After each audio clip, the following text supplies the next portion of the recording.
Omubaka w'ekibuga ky'e Mukono Betty Nambooze Bakireke akomyewo ku butaka ng'ava mu ggwanga lya South Africa gye yagenda okujjanjabibwa ekirwadde ky'olubuto ekirudde nga kimuluma. Nambooze awerekeddwako bba Bakireke Henry olutuuse mu kibuga ky'Entebbe n'akuba olukuŋŋaana lw'abannamawulire okunnyonnyola embeera nga bw'abadde mu ggwanga lya South Africa wamu n'engeri gy'ajjanjabiddwamu. Ono agugumudde nnyo gavumenti olw'okulemwa okutereereza bannayuganda ebyobulamu n'obujjanjabi ekireetera abamu okugenda ebunaayira okufuna obujjanjabi obumatiza ekintu eky'obuseere.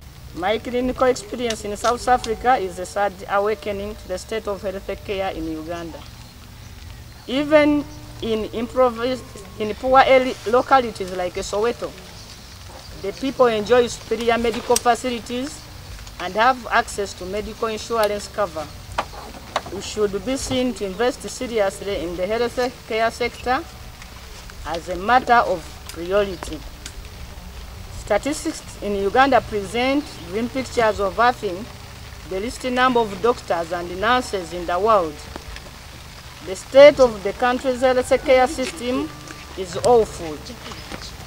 Drainage has made us so poor in health areas, where we have lost some of the most intelligent medics who migrate to other countries due to political persecution or economical issues.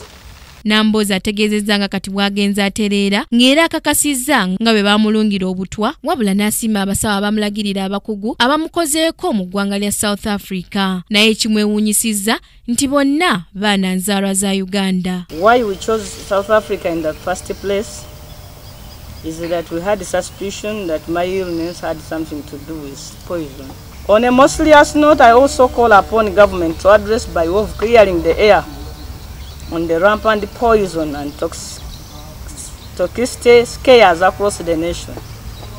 It is publicly perceived that particular individuals are victims and targets of assassination and elimination by poisoning. In South Africa, as I told you, I was attended to by Ugandan medical experts, many of whom ran away from this country on political grounds. Kyokka wadde Nambooze mukozi wa gavumenti agamba tayambiddwa okuggyako etikiti ebbiri ze baamuwanga agenda tafunanga ku buyambi bulala. I have not benefited from a single coin from the taxpayers' money for this medical trip, apart from the 2 tickets which were given to me by the Speaker of Parliament.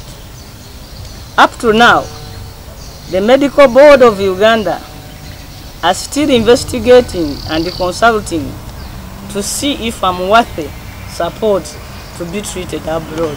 Oluvudde wano n'ayolekera amaka ge Mukono gy'agenze okuwummulako ng'agamba nti yeetaaga okwongera okwekebejjebwa. Ku Kingdom TV, Samla Hanifa amalindirire. This is Kingdom TV.